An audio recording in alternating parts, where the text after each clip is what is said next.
नंदी के कानों में भगवान को कहना चाहिए। वैसे तो हम आपको एक बात बता दें कि दुनिया के लोग किसी दूसरे धर्म की कभी हंसी नहीं उड़ाते। दुनिया के लोगों को दूसरे का धर्म अच्छा लगता है। दुनिया के लोग सबसे ज्यादा हंसी उड़ाते हैं तो हमारे सनातन धर्म की ही उड़ाते हैं, और जी खुद उड़ाते हैं, दूसरा उड़ाने वाला नहीं होता। दूर के ढोल हमें समझ में आते हैं, उसका धर्म हमें समझ में आ गया, उनका क्या है ऐसा है, आओ कुछ नहीं, उनके धर्म में ऐसा है, कितना आनंद हमें दूसरे के धर्म में लग रहा है, और हमारा सनातन धर्म हमको बुरा लगता है। हमारे सनातन धर्म हमें बुरा लगने लगा। अरे भाई, लोग कहते हैं कि नंदी के कान में कहते हो, ये कोई हमारे पुराणों में या शास्त्रों में लिखा है? भगवती बहन साहू, आपको धन्यवाद देना चाहूंगा और एक बात कहना चाहूंगा, जितनी भी शिव महापुराण के अंतर्गत चाहे उपाय जो बताए जाते हैं कि बेलपत्री ऐसे चढ़ाना, काली मिर्च ऐसे चढ़ाना, चावल ऐसे चढ़ाना, धतूरा का क्या महत्व है, शमी के पत्ते का क्या महत्व है, बेलपत्री के पत्ते का क्या महत्व है, ये जितनी भी बातें बताई जाती हैं ये सब पुराण के अंतर्गत से बताई जाती है। अब दुनिया के लोग इसको चाहे टोटका कह दें, चाहे दुनिया के लोग इसे टोना कह दें, पर पुराण से हटकर कुछ नहीं। और आप लोगों को अगर बोला है कि नंदी के कान में कहकर भगवान शंकर के मन में बात पहुंचे, तो ये क्यों कहा, तो ये भी हमारी शिव महापुराण में लिखा है जलंधर के चरित्र में। कोई आपसे कहे कि नंदी के कान में बोलने से क्या होता है, ये जलंधर का चरित्र कह रहा है। मां पार्वती जी का हस्त कमल पकड़कर जलंधर लेकर जाने लगा, वृंदा का पति लेकर जा रहा। वृंदा तो भगवान की भक्ति में लीन रहती थी, उसको तो जलंधर को सबसे ज्यादा तकलीफ थी नारायण से, पर शिव के पास आ गया क्योंकि ईर्षा प्रवृत्ति अभी कथा में कहा कोई कोई ऐसा होता है जिसको तुमसे देर नहीं होता तो भी अंदर से ईर्षा जाग जाती है। कोई कोई ऐसा होगा जिसको अंदर से ईर्षा जागती है, अपने आप अंदर से ईर्षा जागती है, उसका कोई भेद नहीं, और ईर्षा जाग गई, भीतर से ईर्षा जाग गई। ना आप उससे मिले हो, ना कभी वो आप उसके सामने बैठे हो।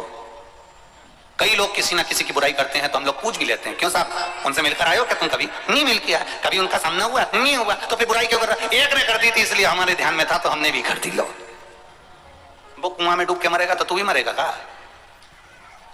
नहीं। नंदी सामने बैठा है, गणेश जी को मालूम पड़ गया, कार्तिकेय को मालूम पड़ गया, मां पार्वती जी का हस्त कमल जलंधर ने पकड़ लिया और लेकर चला, मालूम पड़ गया,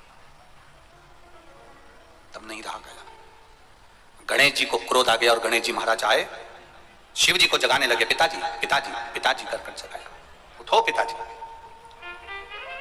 पिताजी उठिए, पिताजी जागिए, पिता को जगा रहे हैं। भगवान शंकर नहीं उठे, तप में लीन थे। क्या करें हम, जलंधर के पास में इतना बल है, इतना बल है, और पिता की आज्ञा नहीं होगी तो हम कैसे मार देंगे इसको? मारने को तो मार दें। मां ने आज्ञा करी थी कि जलंधर उसको तारकासुर को मार दो, तो कार्तिकेय ने तारकासुर को मार दिया। शिव जी की आज्ञा नहीं तो हम इसको कैसे मारें? क्या करें?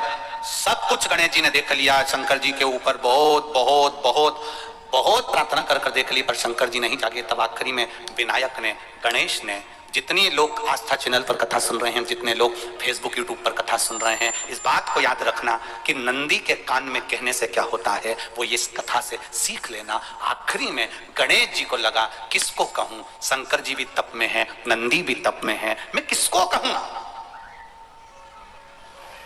शिव जी को कह के कर थक गया, पिताजी को बोल बोल कर थक गया, पिताजी जागते नहीं। अब मैं किसको कहूं ये बात, किससे कहूं?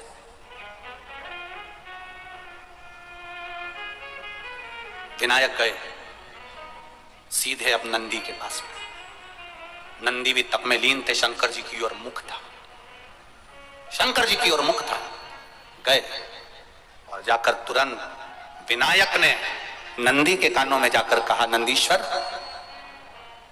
मैया का हाथ पकड़कर जलंधर लेकर जा रहा है, पिताजी तप में लीन है, कृपा करिए ना। बस केवल नंदी के कान में कहा, गणेश जी दूर हट गए। नंदी के कान में कहा, शंकर जी के नेत्र खुल गए, शिव जी के नेत्र खुले।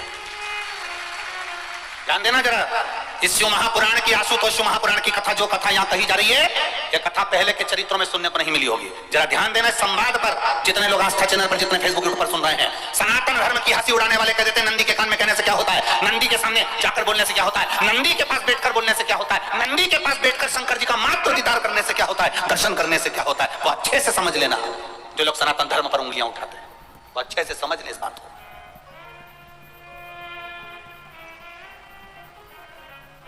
क्या होता है, नंदी तप में लीन, शिवजी तप में लीन, शिव नहीं उठ रहे, विनायक ने नंदी के कानों में जाकर कर दिया, नंदी के कान में जाकर कहा, नंदी के नेत्र नहीं खुले, नेत्र किसके खुले, जम के बोलो, महादेव के खुले, शिव जी के खुले। ये मन का तार, नंदी शंकर की आराधना कर रहे थे, शिव अपनी भक्ति में डूबे थे, यहां कहा यहां पहुंचा, जो दिल में था उस तक बात पहुंच गई। नंदी के दिल में शिव थे, तुम कहे, नंदी ने शंकर तक बात पहुंचा दी। वो सूत्र जो बंधा था दिल से दिल तक का, वो पहुंच गया। वो सूत्र जो दिल से दिल तक बंधा हुआ था, मन से बंधा हुआ था, खबर वहां तक पहुंच गई, खबर पहुंच गई।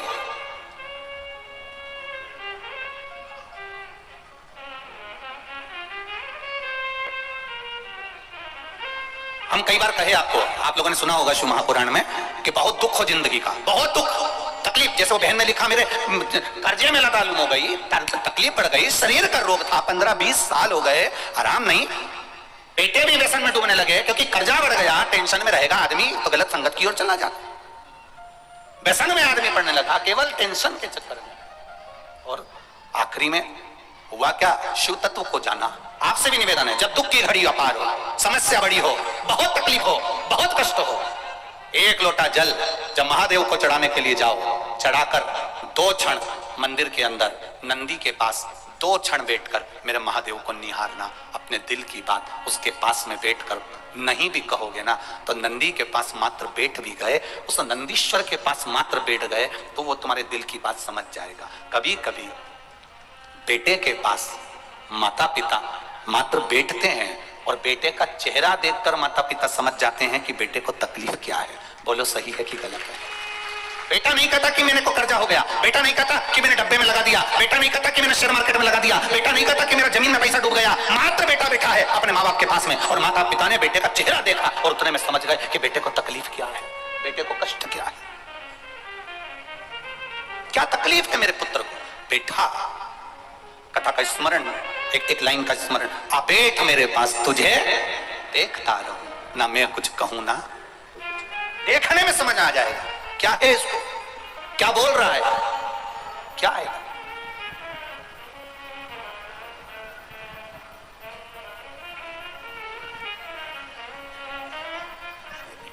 उसको केवल कहने का एक भाव, नंदी के पास बैठ जाओ, है दुख, अपार दुख है, अपार तकलीफ है, कष्ट है, बीमारी है, रोग है, डॉक्टर ने कह दिया लीवर किडनी बेकार हो गया, डॉक्टर ने कह दिया कैंसर हो गया, डॉक्टर ने कह दिया ये तकलीफ ज्यादा हो गई, शरीर में गांठ पड़ गई, हो गया ना, शरीर है ना, हो गया।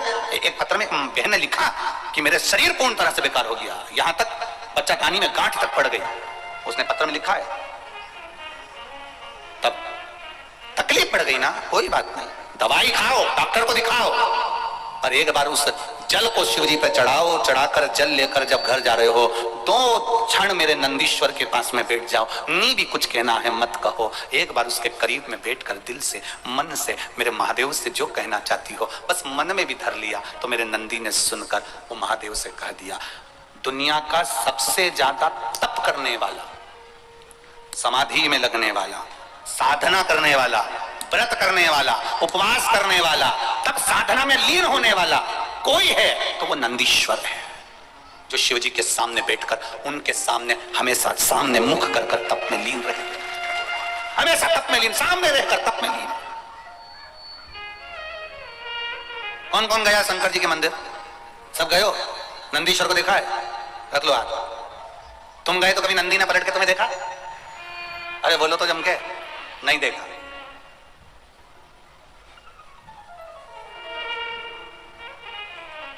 कौन सी कलर की साड़ी पहन के आई, कभी नंदी ने पूछा? नहीं पूछा। पलटा? नहीं।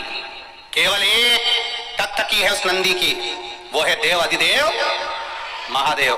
कथा कहती है जब हम शिव महापुराण में जाएं, भगवान की कथा में जाएं, मंदिर में जाएं, नंदी हमको सीख देता है कि तुम्हारा ध्यान दूसरी जगह नहीं जाना चाहिए, मैं शिव को देख रहा हूं, तुम भी शिव का दीदार कर जाइए। कुछ नहीं देखना, कुछ नहीं। अपने प्रेम को दर्शाने का भाव प्रकट करें। हम कई बार कहते हैं शिव महापुराण में जितने कार्यकर्ता कार्य करें, हम उनसे बार बार कहते हैं, हर जगह कथा में कहते हैं, और आगे भी जो कथाएं वो भी अच्छे से सुन ले। हम हर कथा में कहते हैं कि शिव पुराण में जितने कार्यकर्ता कार्य करते हैं, जितने लोग संभालते हैं, चाहे वो कार्यकर्ता हो, चाहे बाउंसर हो, चाहे काली शर्ट वाले हो, चाहे पीली शर्ट वाले हो, उन सबसे एक निवेदन रहा है, किसी से भी आप बोलो मीठा बोलना, प्रेम से बोलना, आड़ा टेढ़ा मत बोलना।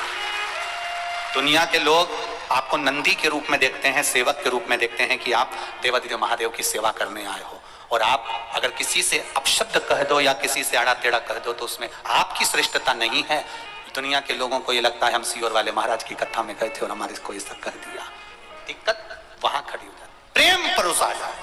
आशुतोष शिव महापुराण की कथा है, आशुतोष आपके भीतर भी होना चाहिए, आपका किसी से बैर नहीं, केवल प्रेम होना चाहिए। नंदी से कहा, नंदी ने देवादिदेव महादेव से नहीं कहा, केवल नंदी आंख बंद कर बैठे थे, कहते से ही भगवान गणेश के शब्द शिव जी तक पहुंच गए, शिव जी के नेत्र खुल गए और उन्होंने जलंधर के पास पहुंचकर पार्वती जी का हस्त कमल छुड़वाया। जरा विचार करिएगा, आप नंदी से कहते हो मेरे महादेव तक बात पहुंच जाती है, आप मेरे दुख को मिटाने के लिए मेरे दरवाजे पर क्यों नहीं आते?